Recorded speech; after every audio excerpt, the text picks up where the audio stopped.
মাদ্রাসা ইউনিয়নের ইমাম মুয়াজ্জিন এবং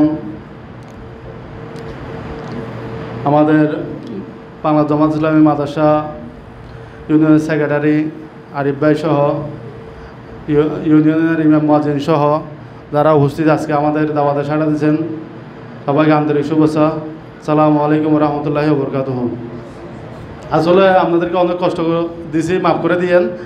আমাদের টাইমটা আমরা দিয়েছিলাম 3টায়, আমাকে বলছিল রে, তো আমাদের নুর ইসলাম ভাই মনে হয় 2:30 বাজে আপনাদেরকে বলছে, এই জন্য আপনাদের একটু কষ্ট বেশি হয়েছে।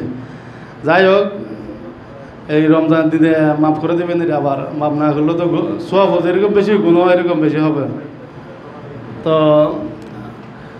প্রথম হলো যে আমাদের আজকে ইফতার মাহফিল আছে, আমার পক্ষ থেকে সবার দাওয়াত, যাদের সম্ভব হয় আসবেন। আমাদের সাতকানি উপজেলা আমির আসবেন, আর আমরাও আছি, সবাই মিলে একসাথে ইফতার করতে হলে আরও ভালো হবে। দ্বিতীয়ত হল যে আরেকটা কথা হলো যে আমরা যে সামাজিকভাবে কাজ করি, আপনারা ইমাম মুয়াজ্জিন হিসাবে এলাকায় অনেক আপনাদের অবদান আছে, আপনাদের থেকে সমাজের অনেক কিছু দেওয়ার আছে। আপনাদের কথা যেভাবে বিশ্বাস করবে কোনো নেতা, কোনো নেত্রী, কোনো কর্মীর কথা সেভাবে বিশ্বাস করবে না। কারণ আপনাদের যেভাবে কোরআন হাদিসের জ্ঞান দিয়ে কথা বলবেন, যুক্তি দিয়ে কথা বলবেন, সেভাবে কারো কথা বলার এভাবে যোগ্যতা নেই। তো আমি বলবো যে আমরা এই মসজিদে সহ কয়েকটা মসজিদে পুরো মাদ্রাসা ইউনিয়নে বৃদ্ধদের কোরআন শিক্ষা চালু করছিলাম।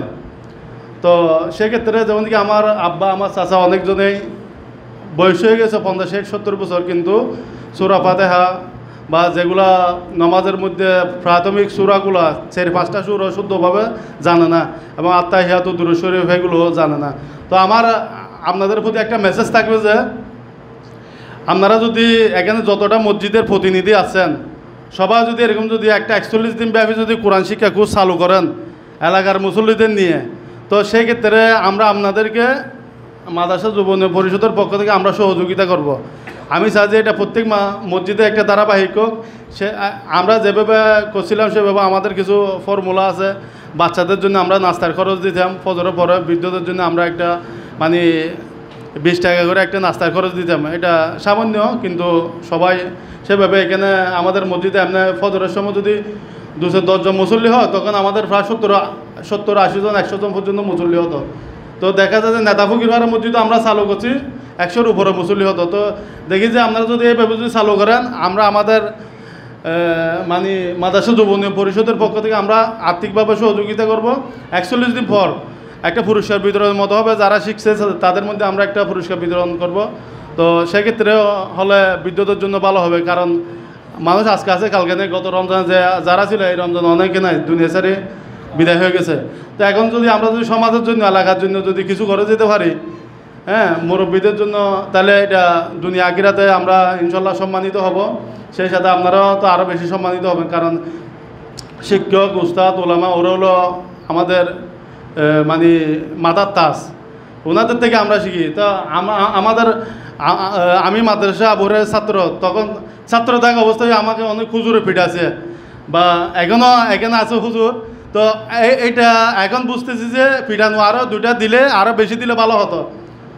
তো একটা জিনিস হলো যে শিক্ষকদের প্রতি একটা আন্তরিকতা বেড়ে যায়। তখন আমরা যেটা না বুঝতাম এখন বুঝি, এটা সবাই বুঝে একটা বয়সের পর্যায়ে যায়। তো আমরা চাবো যে এই মাদ্রাসার মধ্যে আলেম ওলামাদের আপনাদের মাধ্যমে যেগুলো অসামাজিক কার্যকলাপ আছে, আপনারা জানেন 2-3 দিন আগে একটা অঘটন ঘটছে, হলো পুরা সাতকানিয়া কাঞ্চনা হলার মধ্যে যেটা আছে, মধ্যে অঘটন করছে, পুরা বাংলাদেশে লাড়া দিছে। এমন কোনো নিউজ পেপার নেই, এমন কোনো টেলিভিশন নাই এই অবস্থায় প্রচার করে নাই। তো ওদের থেকে যদি ধর্মীয় জ্ঞান যদি থাকতো, ধর্মীয় যদি মূল্যবোধ থাকতো, তাহলে এরকম ঘটনা ঘটতো না। একটা মানুষকে হত্যা করতে অনেকবার চিন্তা ভাবনা করতো, কারণ মানুষ এইটার পিছনে আরও কয়েকজন মানুষ আছে, ওর ফ্যামিলির ছোটো ছোটো বাচ্চা আছে, বউ আছে, ওর মা আছে, বাপ আছে, বোন আছে, ভাই আছে। যদি এগুলো যদি সবগুলো যদি চিন্তা ভাবনা যদি করতো, এরকম কাজ কোনো সময় হতো না। তো এই জন্য আপনাদের এইভাবে ডাকা বা 2টা কথা বলার আমার সেই আপনাদের জ্ঞান আল্লাহর রহমতে 1000 গুণে বেশি। তবু আমার কোনো যোগ্যতা নেই, আমি আপনাদের ছাত্র সেই আরও আমি হব যে আমার কোনো এরকম কোনো কোয়ালিটি নাই। তবু যখন দাঁড়িয়েছি 2-1টা কথা বলতেছি আবেগ থেকেই। তো এইভাবে সমাজে যদি এভাবে যদি কাজগুলো হয়, তাহলে এরকম অনৈতিক কাজগুলো, অসামাজিক কাজগুলো, যারা ইয়াবা ব্যবসা করে, মাদক বিরোধী বা জুলুম বা সাদাবাজি করে, তাহলে এগুলো আলেমদের মাধ্যমে তাহলে এটা এই এলাকা থেকে উৎখাত হবে। এই এলাকা থেকে উৎখাত হলে এই মাদ্রাসা পুরা সাতকানিয়ার মধ্যে 17টা 18টা ইউনিয়নের মধ্যে একটা আলোকিত মাদ্রাসা হবে। এটা যদি আপনারা যদি অবদান একটা যদি ভালো করে যদি একটা পর্যায়ক্রমে প্রতি সপ্তাহে কী বিষয় নিয়ে আপনারা আলাপ করবেন, বিষয়ভিত্তিক নিয়ে যদি আলাপ করেন তাহলে এটা উজ্জ্বল নক্ষত্র হবে। কারণ মানুষ যত সুর হবে, যত বাটপার হবে, যত খারাপ হবে হোক, ও অন্তত শুক্রবার হলেও মসজিদে আসে নাকি আসে না? তো যদি আসে ওনাকে যদি ভেবে যদি আমরা যদি কিছু মেসেজ দিতে পারি, হ্যাঁ, তো তাহলে আমাদের এলাকার বা সমাজেরও পারিবারিকভাবে ভালোই কি মানে সামাজিকভাবে শান্তি সৃষ্ট থাকবে এই এলাকাটা। তো এটাই আমার সংক্ষিপ্ত কথা। 11 এপ্রিল গতবার আমরা মাদ্রাসা যুব উন্নয়ন পরিষদের উদ্যোগে একটা মাহফিল দিয়েছিলাম। এবার ইনশাল্লাহ রমজানের 10 দিন পর, ঈদের 10 দিন পর আমরা 11 এপ্রিল মাহফিল দেব। আমির হামজা সহ, তারপর মুফতি কাজী ইব্রাহিম আছে, তারপর মনে করেন শেখ জামাল আছে, আরও ডক্টর আফম খালেদ আছে। সবাই আমাদের দাওয়াত কবুল করছে, ইনশাল্লাহ আসবে যদি সবাই যদি সুস্থ থাকে। তো আপনাদের আলেম ওলামারও একটু সবাই যার যার মতো করে সেভাবে আমরা তো আপনাদেরকে প্রচারণার ক্ষেত্রে লিফলেট পোস্টার দেবো, সেক্ষেত্রে আপনারাও একটু আমাদের মাহফিলটা সুন্দর হয় মতো এই মাহফিলের দেওয়ার কারণে অত্র এলাকায় হ্যাঁ আরও আলোকিত হয় মতো। যেমন কি আমরা যে জায়গায় মাহফিল করি এখানে আগে নাচ গান হতো, যারা মুরব্বী আছে ওরা জানে। তো এই যে নাচ গানের জায়গায় যে আমরা মাহফিল তৈরি করতে পারছি, এর ইসলামী সংস্কৃতি যদি আমরা প্রত্যেকটা ঘরে ঘরে ঢুকা দিতে পারি, হ্যাঁ, আগে মেহেদি অনুষ্ঠান হতো, নাচ গান হতো, এখন মেহেদি অনুষ্ঠান যদি ওই ইসলামী সংস্কৃতি অনুষ্ঠান হয় তাহলে তো এটা তো অনেক কিছু শিখার আছে, জানার আছে, তাহলে সেটা তো মনে করেন এলাকার জন্য ভালো। তো আমার সংক্ষিপ্ত কথা এটাই, সবার সুস্বাস্থ্য কামনা করে এবং ভালো একটা সমাজ উপহার দেবে সে কামনা করে আমার সংক্ষিপ্ত কথা শেষ করলাম। আসসালামু আলাইকুম রহমতুল্লাহ। আপনাদের সময় নষ্ট করবো না, আমাকে মাফ করে দিয়েন, কারণ আপনারা এক একভাবে দায়িত্ব আছেন আমি জানি। সালামু আলাইকুম রহমতুল্লাহ।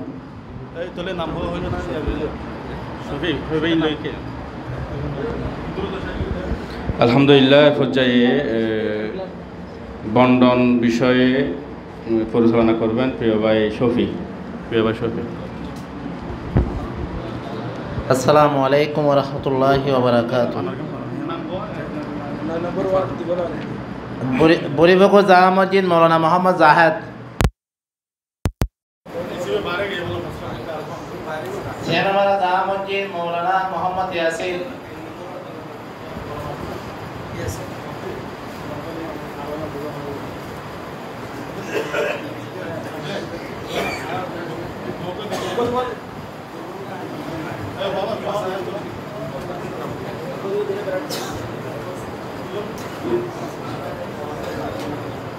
মাসুম মিয়াজি জামা মসজিদ মৌলানা মোহাম্মদ সুলাইমান,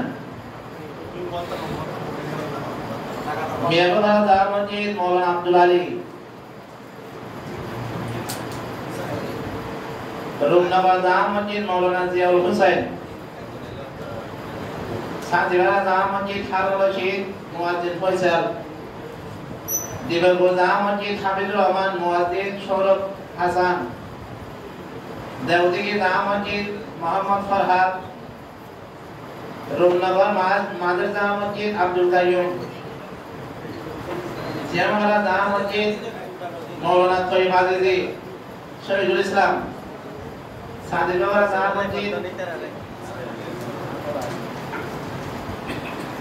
আবু বকর সিদ্দিক রাদিয়াল্লাহু জামা মসজিদ মুস্তাক আহমদ, গিয়াসউদ্দিন, পূর্ব মহানগর হাজিব আলী জামা মসজিদ মৌলানা নুরুল কাদের মোহাম্মদ ইদ্রিস, তেলিবালা জামা মসজিদ হাফেজ মৌলানা জিয়াউল ইসলাম সিরাজুল ইসলাম খালাদ হুসাইন, তেলিবালা নুরানি জামা মসজিদ মৌলানা ওসমান আলী আহমদ, হযরত বেলাল রাদিয়াল্লাহু জামা মসজিদ মৌলানা শাকারুল্লাহ জাহাদ হুসাইন, মসজিদে বাইতুল্লাহ মৌলানা মামুন রশিদ মৌলানা আমিন, আয়াদাবারা জামা মসজিদ মৌলানা আহমদুর রহমান মৌলানা ইব্রাহিম, বাইতুল রহমান জামা মসজিদ হাফেজ কবির রফিকুল ইসলাম, আয়াবি জামা মসজিদ আব্দুল হাকিম, কবরস্থান জামা মসজিদ হাফেজ আলাউদ্দিন আদনান,